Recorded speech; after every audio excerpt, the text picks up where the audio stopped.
expansión térmica. Para este tema, lo primero que hay que recordar es que el calor, una de las definiciones de calor tenemos que el calor es la energía. Se origina, ¿no? O sea, el calor se origina o está relacionado, más bien, yo digo que es eso. El calor está relacionado con los movimientos oscilatorios, ¿no? O vibratorios. Oscilatorios de los átomos, ¿no? Pueden encontrar definiciones que digan moléculas, pero pues las moléculas son átomos y si el átomo está vibrando, la molécula también va a estar vibrando. Vamos a partir de aquí para ir entendiendo expansión térmica. El calor está relacionado con los movimientos oscilatorios de los átomos. ¿Qué átomos? Del cuerpo, ¿no? Es decir, yo tengo un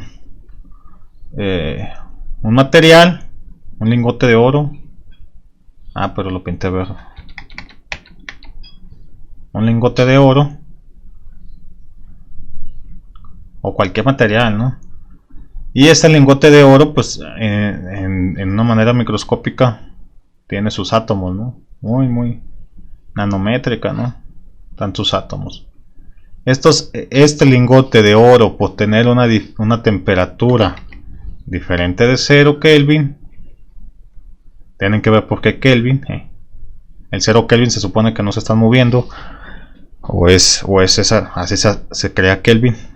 Por tener una temperatura diferente de 0 Kelvin, estos átomos realmente no es que estén fijos, sino que se están moviendo, ¿no? Es decir, le vamos a hacer zoom. Si lo observamos así muy detalladamente, este átomo que está aquí en azul realmente se encuentra moviéndose, ¿no? Es decir, está así, y bueno, también está así en las tres direcciones, está así, ¿no? Ese movimiento ondulatorio se mira pues como círculos, ¿no? Que está dando círculos. Tampoco es que el átomo se esté moviendo así, ¿no? Por todo el material, sino que está en un punto determinado, ahí fijo, vibrando, ¿no? Vibrando en sus tres direcciones. ¿Qué pasa? Que si yo aumento la temperatura, es decir, a este lingote de oro yo lo caliento, le doy calor, le agrego calor, entonces una de las consecuencias es que este movimiento vibratorio pues se va a hacer más grande. Vamos a dibujar otro lingote. Es decir, ese puntito que inicialmente estaba así, oscilando pequeñamente, ahora por ese incremento de calor va a estar oscilando así, ¿no? ¿Sale? Bueno, está exagerado, pero pues aumenta la oscilación, que es lo que quiero mostrar. Y obviamente en todas sus direcciones o todas las direcciones posibles. También resulta que pues el cuerpo no está conformado de un solo átomo. Tiene muchos millones de átomos, ¿no? A lo mejor en su estado inicial pues las oscilaciones son tan pequeñas que este átomo está vibrando así, el de acá se encuentra hasta acá separado, ¿no? Y también está vibrando así y no pasa nada, ¿sale? Pero a medida que yo aumento la temperatura y que este empieza a aumentar su oscilación, lo mismo lo va a hacer el de al lado. Entonces aquí se produce, digamos, colisiones entre átomos, ¿sí? Eso es importante mencionarlo porque precisamente estas colisiones de átomos son pérdidas de energías, obviamente en forma de calor, ¿no? Lo cual ocasiona o es el motivo de la resistencia térmica. Ustedes cuando calientan algo que está a temperaturas bajas, 10 Celsius, 0 Celsius, 4 Celsius, ahorita como en la mañana que hacía frío, A lo mejor pasar del 10 de 10 Celsius a, no sé, 50 Celsius, esto se hace en segundos, ¿no? Bueno, tendremos que ver que estamos calentando, ¿no? Pero lo que quiero llegar es que a lo mejor ese intervalo es muy rápido, ¿no? Y ya si ustedes, a medida que ustedes no quieren pasar de 50 a 100 grados, a lo mejor les lleva más tiempo. Esta cuestión de que les lleve más tiempos es por esta situación de la resistencia térmica. Entonces hay que tener pues esas consideraciones, ¿no? De hecho, la definición de caloría, que es la unidad de calor, bueno, si ustedes buscan el significado, dice que es elevar la caloría, es la cantidad necesaria, la cantidad de energía necesaria para elevar un gramo de agua a 1 grado Celsius. Eso es lo que encuentran por caloría, ¿no? Y luego sale el BTU, ¿no? El equivalente en el sistema inglés. Pero a lo que quiero llegar es que ese incremento de ese grado que se habla no es para cualquier grado. Hay un rango muy específico de 14.5 a 15.5 grados Celsius, y es por esta razón, ¿no? La caloría está considerando, o el hecho de tener ese grado, ese incremento, es porque está considerando las resistencias térmicas que hay, ¿no? Pero bueno, lo mismo, pero al revés. Si yo bajo, si yo tengo algo muy caliente y lo empiezo a enfriar, se enfría muy rápido por esta pérdida de energías, por estos choques. De hecho, si ustedes van a estudiar cuestiones térmicas de los cuerpos, lo que se recomienda es que se estudie, se caliente el cuerpo a determinada temperatura y luego apagan la fuente que lo está calentando, y a medida como va enfriando hacen el estudio, hacen el análisis, porque se enfría más lento, ¿no? Y es más fácil estudiar esa cosa, ¿no? Si yo quiero estudiar, no sé, 50 grados, a lo mejor me es más fácil estudiarlos de manera que se viene enfriando a como se calienta, ¿no? Continuando con eso, fue un paréntesis grande. Continuando con expansión térmica, la consecuencia de estas vibraciones es que los átomos, digamos que yo tengo mi cuerpo, ya nomás lo voy a dibujar en una dimensión. Este se encuentra aquí, tengo el átomo que está en la orilla y está vibrando, ¿no? Y vibra así, ¿no? El hecho de que este último átomo que está en la orilla, y no nomás este último átomo, sino todos los demás, ¿no? Se le aumente la temperatura y empiece a oscilar más grande, o tenga una oscilación mayor, pues resulta que va a haber una consecuencia. Y esa consecuencia está en el tamaño, ¿no? Es decir, si yo tengo que inicialmente o a una temperatura dada yo medí este cuerpo, pues cuando lo mida después de administrarle calor, va a tener una longitud diferente. Hay un incremento en sus dimensiones derivado del aumento de las vibraciones de los átomos, ¿no? A ese fenómeno se le conoce como expansión térmica. Obviamente existe la contracción, es decir, este cuerpo está oscilando, los átomos están oscilando. Si yo lo enfrío, la oscilación es más pequeña y tengo una disminución en los tamaños. ¿Sale? También no nomás es para arriba, también es para abajo. Aquí es negativo, digamos, y aquí va a ser positivo. Aumento la temperatura, aumento de T, y disminuye la temperatura. Obviamente también aquí la cuestión es que Como les dije, las vibraciones son en todas las dimensiones que tiene disponibles los átomos. Y obviamente si tiene 3 dimensiones, se va a dilatar en 3 dimensiones. Va a haber una dilatación volumétrica. Si nada más tiene 2 dimensiones, se va a dilatar se le llama dilatación o expansión superficial. Y si en una dimensión, pues lineal, expansión lineal. Aquí la cuestión es que no es tanto que el cuerpo no se mueva o si se mueva en una o dos o 3 dimensiones, sino que el cuerpo, sino que es lo que me interesa, a mí analizar. El ejemplo más claro de esto son las vías del tren, para que entiendan esa idea.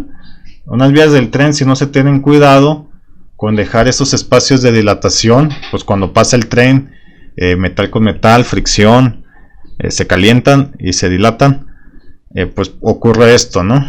Si ustedes viven cerca de algún tren, pues vayan de unas vías del tren, vayan y van a ver que las vías son líneas, son bloques de metal o líneas de metal que están separados, no están pegaditas, ¿no? Si estuvieran pegadas, pasa lo de aquí, ¿no? Digamos que es ahí cuando es cuando es en este punto cuando se descubre, ¿no? la expansión térmica con el tren. ¿Por qué pasaba esto? Pues resulta que el material aumenta de tamaño cuando se calienta, y como no está no hay un espacio de separación, pues se pandea. Les digo que este es el claro ejemplo de que tomo yo para estudiar, porque es obvio que las vías del tren se van a dilatar así y en profundidad, ¿no? Y así.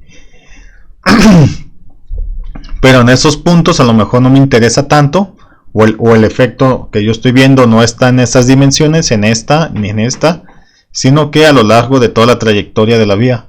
Entonces, ¿para qué voy a hacer un estudio de dilatación volumétrica si a mí lo que me interesa es dilatación lineal? Nada más me interesa una dirección, ¿no? Aquí también entran en juego más cosas al momento de hablar de dilatación volumétricas, porque los átomos, así hablando un poco de estado sólido, los átomos tienden a un ordenamiento. Se les llaman redes, ya están las redes establecidas, ¿no? La más bonita y la más sencilla es una red cúbica, es decir, que los átomos formen cubos, pero no es la única, hay redes hexagonales, ¿sale? Que pues lo mismo, los átomos se forman en un hexágono, ¿no? Y creo que hay uno en el centro. ¿Por qué es importante esto? Porque esto define las propiedades de los materiales. Una red hexagonal, una red cúbica, si yo lo caliento, obviamente eso es un cubo, ¿no? Están acá. Si yo lo caliento, pues digamos que el movimiento oscilatorio que va a tener este átomo va a ser equivalente a las 3 dimensiones, ¿no? Como consecuencia, este átomo le puede transferir energía aquí, aquí y a de manera simétrica, por ese movimiento, o por ese arreglo, no por el movimiento, por el arreglo. Como están separados a la misma distancia y todo eso, se le da energía de esa forma. ¿Qué pasa con la red hexagonal? Pues ese es el hexágono, ¿no? Esa es una base. No es nada más la base, sino que pues es un prisma hexagonal, ¿no? De este otro lado también hay un hexágono. Y bueno, como sabemos, el hexágono pues va a tener este lado, y estos dos son iguales. Si el átomo se mueve oscilatoriamente, y como les dije, no es que se mueva así, luego así, sino que se está moviendo en círculos, pues la transferencia de energía para estos dos, los que están en el mismo hexágono, va a ser igual. Mientras que para el átomo que está acá, ese ya no es igual. Entonces hay una diferencia en la transferencia de energía de acuerdo a las dimensiones, y esto viene dado por la red. Pero bueno, ya para cuestiones macroscópicas, no es que aquí esté separado de manera, o sea, la diferencia no es tan significativa. Sí hay diferencia, pero ya para las cuestiones macroscópicas a lo mejor no se nota, ¿no? Pero bueno, ¿por qué les digo esto? Porque vamos a suponer que todos son cúbicos, que las propiedades son simétricas, y bueno, eso, el caso bonito, ¿no? Ya cuando se estudia en estado sólido, ya se preocupan por estas partes. Y bueno, entonces en ese aspecto vamos a, considerando que son propiedades simétricas, pues la dilatación superficial y volumétrica las podemos considerar iguales, o que se dan bien por esta cuestión, ¿no? Como se dilata en una dimensión, el cuerpo se va a ir dilatando en las demás dimensiones. Eso es lo que quería tocar. Ya luego, después de que se dan cuenta que las vías se calientan y se deforman, pues empiezan a estudiar qué está pasando, y se llega a que la expansión térmica o la dilatación o la variación de longitud está dada por la siguiente fórmula. Bueno, primeramente se dice que la longitud, el cambio de longitud se descubre que era proporcional a la longitud inicial y la variación de temperatura. Esa es, digamos, la fórmula o ecuación que se obtuvo al inicio. Ya cuando descubren esto, pues se dan cuenta que, pues dicen que esa constante de proporcionalidad la llaman coeficiente de dilatación o de expansión lineal.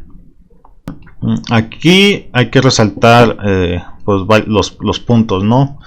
Primeramente, si hacemos el análisis dimensional, el análisis dimensional para encontrar las dimensiones de alfa, ¿no? Tenemos que la diferencia de longitud pues tiene que estar en unidades de longitud, en metros lo vamos a poner. Yo lo que quiero encontrar son las unidades de alfa. Longitud, otra vez metro, y temperatura vamos a usar, bueno, le voy a poner unidades de temperatura, ¿no? Si yo lo despejo me doy cuenta que el alfa tiene que estar a la inversa de las unidades de temperatura, ¿no? Usualmente es 1 entre Celsius, usualmente. Bueno, eso es lo primero. Lo segundo, obviamente, si yo varío la temperatura, como les dije acá arriba, eso me va a aumentar. Si yo varío la temperatura, me va a variar las dimensiones, ¿no? De mi tamaño, de mi cuerpo. Si la aumenta la longitud, aumenta el tamaño, y si la disminuyo, pues disminuye, ¿no? Y en cuanto a la longitud inicial, ahí ustedes, pues es importante que lo sepan. No es lo mismo la dilatación de un bloque de concreto de a lo mejor 1 metro por 1 metro que de 10 metros por 10 metros, ¿no? De acuerdo a esa fórmula, no es lo mismo, ¿no? Que nos dice que en principio, si se varía la misma temperatura, si delta T es igual para ambos casos, este va a aumentar 10 veces su tamaño inicial respecto a esto. Por esa razón, si ustedes se fijan, los azulejos o los pisos, pues no es una losa completa, sino que la van dividiendo por cuadros o por segmentos, no necesariamente cuadros, ¿no? Y aparte que las dividen, esta línea morada, digamos, hay una distancia de separación.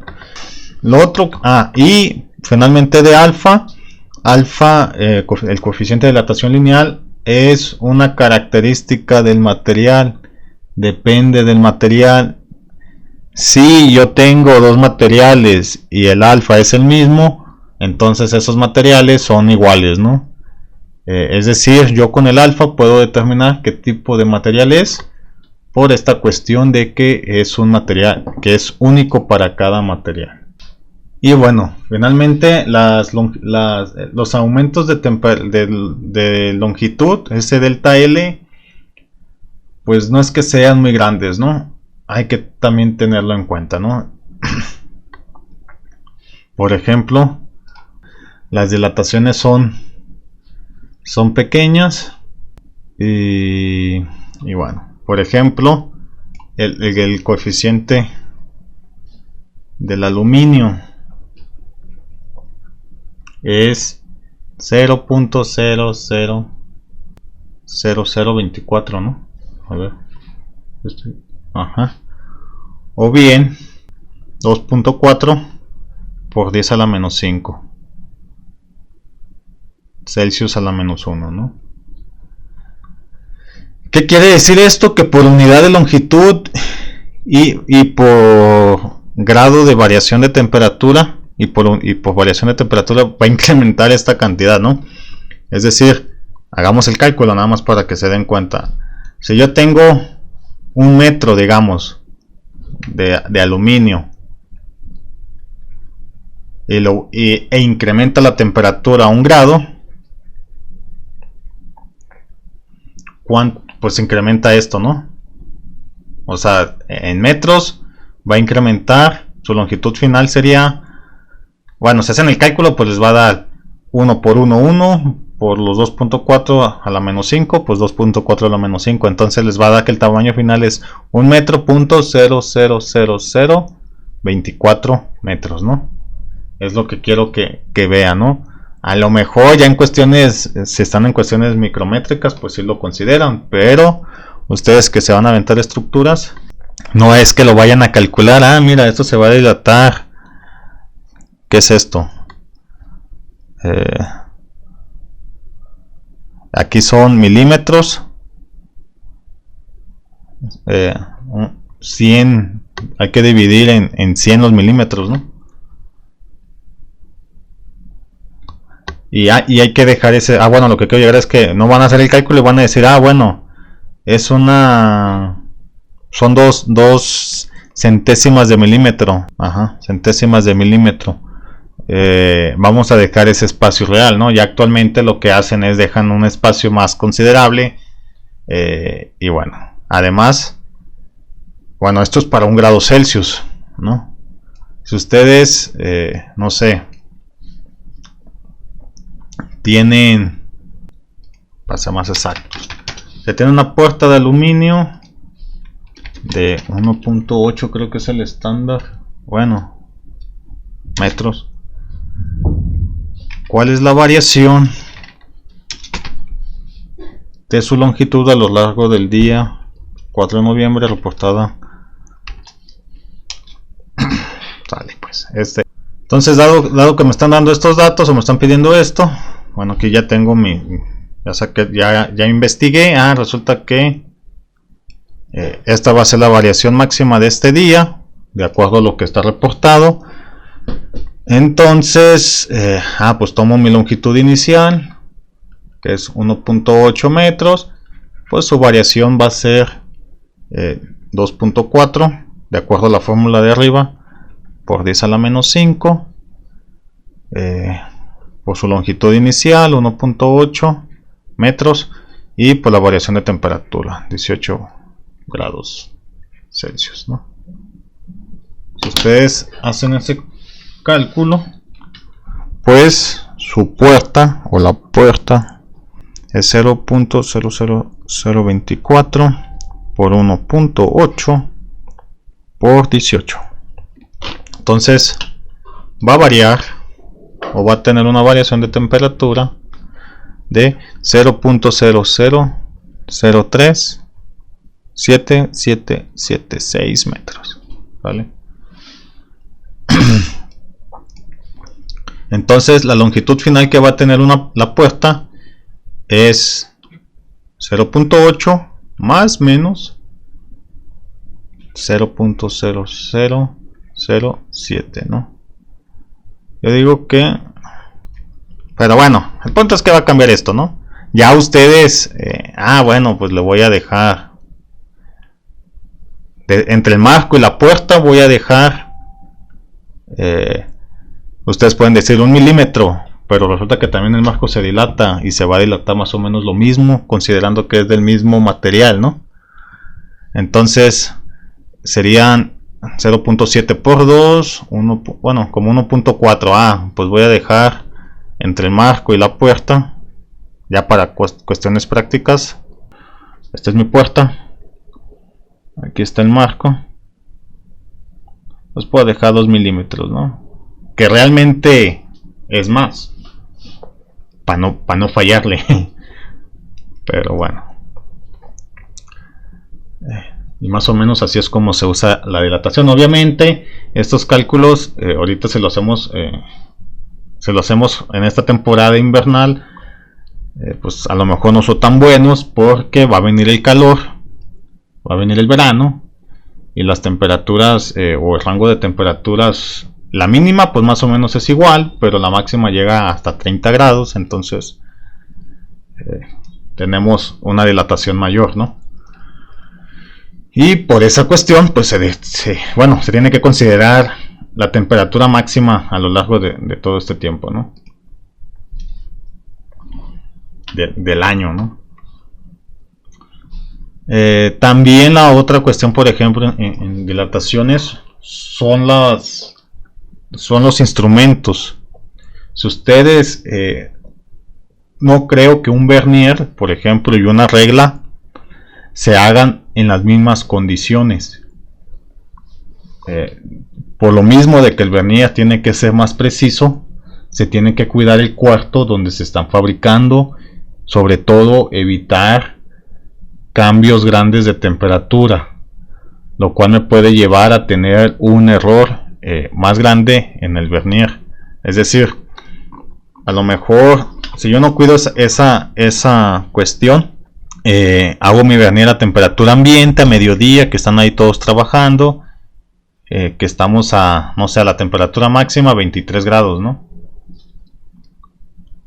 Y ustedes van a sus prácticas muy madrugadores en la mañana, que estamos a 5 grados, pues este vernier ya se contrajo. Y al menos para efectos del vernier, esta distancia sí representa un cambio, ¿no? Entonces esto es importante, mantener la temperatura en donde o cuidar esta cuestión de las temperaturas, ¿no? También lo otro es que pues yo cuido mi fabricación del vernier, pero eso no va a garantizar que el material presente el error de dilatación, porque como les dije, esto sale del cuarto y ustedes lo usan pues al momento que tienen la clase, que puede estar a 5 grados, a 30 grados, y bueno, va a haber dilatación. Aquí lo que se busca es una temperatura, digamos, estándar, donde se garantice el error un poco, que sea mínimo, ¿no? Lo mismo, este vernier se puede ir a Sonora, Sinaloa, a lugares donde haga más calor, que llegan hasta los 50 grados, y bueno, tiene una dilatación más diferente, mayor, y una expansión mayor, contracción mayor, y bueno, causa error. De hecho, lo que ustedes pagan en los instrumentos de medición es garantizar un error mínimo. Bueno, la precisión también, ¿no? O sea, una báscula que para las tortillas no va a ser lo mismo una báscula de laboratorio que mida no sé, milésimas de miligramo, ¿no? Algo así. Pero parte de lo que pagan es precisamente los errores, ¿no? Al menos aquí en dimensiones, en distancias, tienen que cuidar esta cuestión, ¿no? Y volvemos a lo mismo. Para fines prácticos, la dilatación es muy pequeña, que a lo mejor, como les digo, pues déjale 1 centímetro de separación y ya no hay pierde si se dilata la puerta, si se dilata el marco, si se dilata el piso. Ya con ese centímetro me va a funcionar, ¿no? Por lo mismo de que la dilatación es pequeña. Aquí le vamos a dejar. Ahí nos vemos.